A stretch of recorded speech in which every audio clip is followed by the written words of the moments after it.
तो आज हमारा टॉपिक है समास। तो आज हम समास पढ़ेंगे। परिभाषा देखेंगे हम लोग सबसे पहले समास का। परिभाषा, दो या दो से अधिक शब्दों का संयोग होता है वह समास कहलाता है। समास में कम से कम दो पदों का योग होता है तथा दो या दो से अधिक पद एक पद हो जाते हैं। एक पदी भावी समास है। समास में पदों की विभक्ति प्रत्यय लुप्त हो जाती है। जैसे देखिए एग्जाम्पल में दिया है, पित प्लस अंबर क्या हो जाता है, पीतांबर।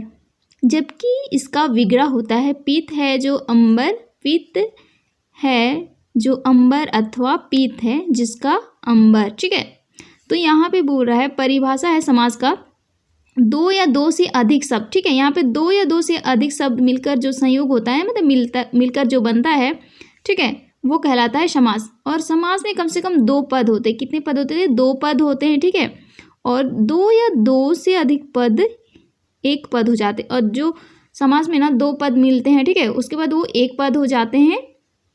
जैसे एक पदी भावी समास वो भी कह सकते हैं। ठीक है, समास में पदों की विभक्ति प्रत्यय लुप्त हो जाती है। ठीक है, तो यहाँ पर एग्जाम्पल आप लोग को मैं बताइए, पीत प्लस अंबर, पीतांबर। तो इसका जो विग्रह होता है क्या होता है, पीत है जो अंबर, ठीक है, अथवा पीत है जिसका अंबर। तो हम देखेंगे नेक्स्ट, समास के भेद। संक्षेप में समास के 6 भेद होते हैं। कितने भेद होते हैं? 6 भेद होते हैं। पहला होता है अव्यय भाव समास। अव्यय भाव समास, तो इसका डेफिनेशन है इसमें, जिस समास में पूर्व पद की प्रधानता हो और समासिक पद समास अव्यय हो जाए वह अव्ययी भाव समास होता है। ठीक है, तो यहाँ पे कह रहा है उसका जो शब्द होता है ना वो फर्स्ट वाला क्या होगा, प्रधान होगा। ठीक है, पहला पद क्या होगा, प्रधान होगा। जिस समास में पहला पद, ठीक है, ये याद रखिएगा, इंपॉर्टेंट है, पहला पद प्रधान होता है और समूचा शब्द क्रिया विशेषण या अव्यय हो जाता है। ठीक है, उसे अव्ययी भाव समास कहते हैं। जैसे देखिए यहाँ पे प्रतिदिन एग्जाम्पल दिया है, यथाशक्ति। ठीक है, तो इसमें जो प्रति है ना वो क्या है, एक प्रथम पद है। ठीक है, तो मैं बताइए जो अव्यय भाव है उसमें जो प्रथम पद होता है वो क्या होता है, प्रधान होता है। ठीक है, और इसमें देखिए यथाशक्ति। ठीक है, यथा प्रति ये एक अव्यय भाव समास का एक पूर्व पद है। ठीक है, ये प्रधान है।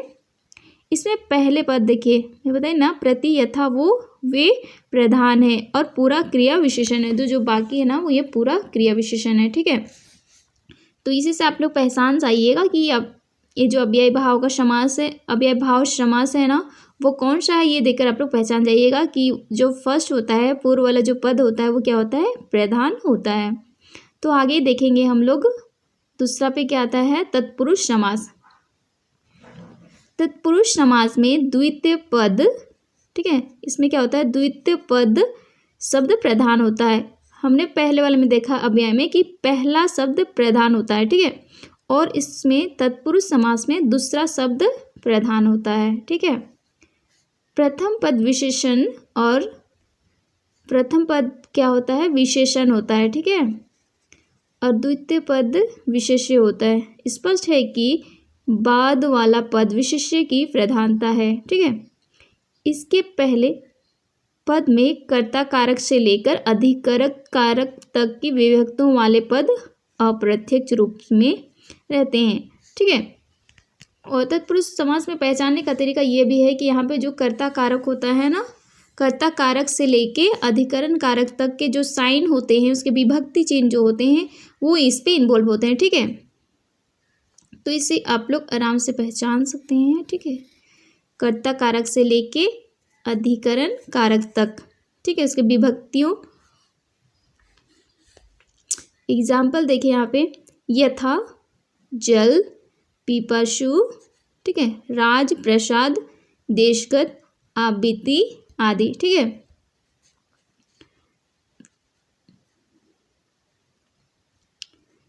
तो इसके जो है एग्जाम्पल मैं आप लोग को नेक्स्ट वीडियो में दूंगी। ठीक है, उसके सेंटेंस बना के, ठीक है, तत्पुरुष समास के। तो आगे देखेंगे हम द्वंद्व समास। जिस समास का दोनों पद प्रधान होते हैं उसे द्वंद्व समास कहते हैं। ठीक है, पहले और सेकंड में हमने देखा, पहला में उसका फर्स्ट शब्द प्रधान होता है और तत्पुरुष में हमने देखा द्वितीय शब्द क्या होता है, प्रधान होता है, और द्वंद्व समास में दोनों प्रधान होता है। ठीक है, तो ये द्वंद्व शब्द से आप लोग कंफ्यूज नहीं होना कि ठीक है, ये आसान है।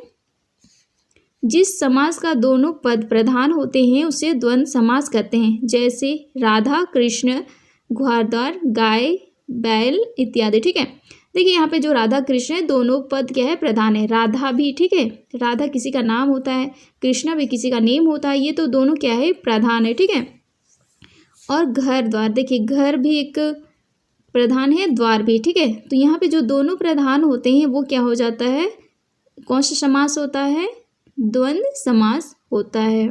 ठीक है, यहाँ पे गाय भी प्रधान है, पहला प्रधान, और बैल, ठीक है, ये दूसरा प्रधान है। तो यहाँ पे देख सकते हैं आप लोग कि तीनों एग्जाम्पल में दोनों प्रधान है। ठीक है, दोनों पद। द्वंद्व समास का विग्रह शब्दों के मध्यम और शब्द लगाकर किया जा सकता है। जैसे देखिए इसको विग्रह करके हम लोग बता रहे हैं। ठीक है, जैसे राधा कृष्ण का विग्रह राधा और कृष्ण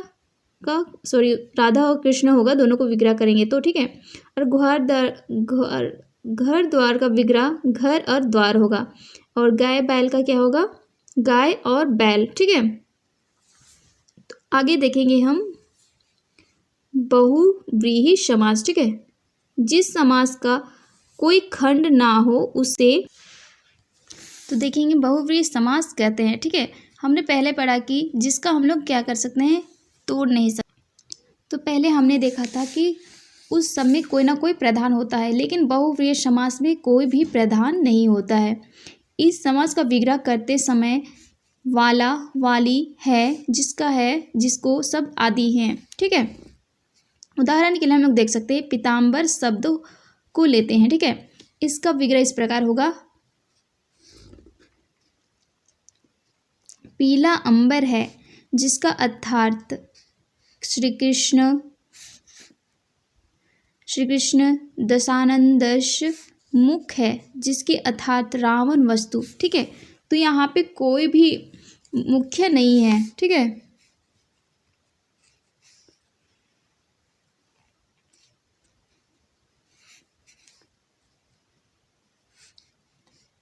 आगे देखेंगे हम 5वां नंबर, कर्मधारय समास। जिस तत्पुरुष समास के विग्रह में दोनों पदों के साथ एक ही कर्ता कारक की विभक्ति रहती है उसी कर्मधारय तत्पुरुष अथवा कर्मधारय समास कहते हैं। ठीक है,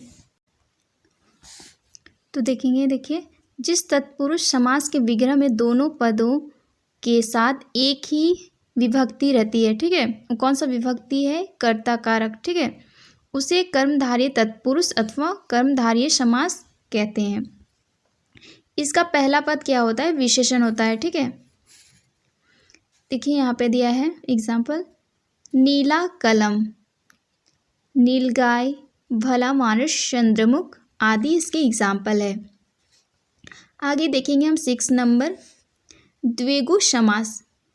इसको कंफ्यूज होने की नहीं है, क्योंकि ये द्विगु जो है ना, ये काउंटिंग यानी संख्या पर बेस्ड रहता है। ठीक है, इसका परिभाषा देखिए, जिस कर्मधारय समास का पहला पद संख्या बोधक हो वह द्विगु कर्मधारय या द्विगु समास कहलाता है। देखिए एग्जाम्पल में है त्रिभुजन, तो यहाँ पे मैं बताइए आप लोग को कि ये जो द्विगु समास है वो संख्या को बोध कराता है। ठीक है, तो त्रिभुवन लिखा है, तो त्रि मतलब क्या हो गया, 3 हो गया ना। ठीक है, आगे दिया त्रिलोचन। ठीक है, चौराहा, पशेरा, अष्टधाई आदि, तो यहाँ पे संख्या को कराइए, फर्स्ट में जो 3 है वो, और यहाँ पे देखिए 3 और ये चौराहा। ठीक है, पशेरा, अष्टाध्यायी। ठीक है, तो यहाँ पे संख्या को बोध कराता है द्विगु समास, तो आप लोग इसमें कंफ्यूज मत होइएगा।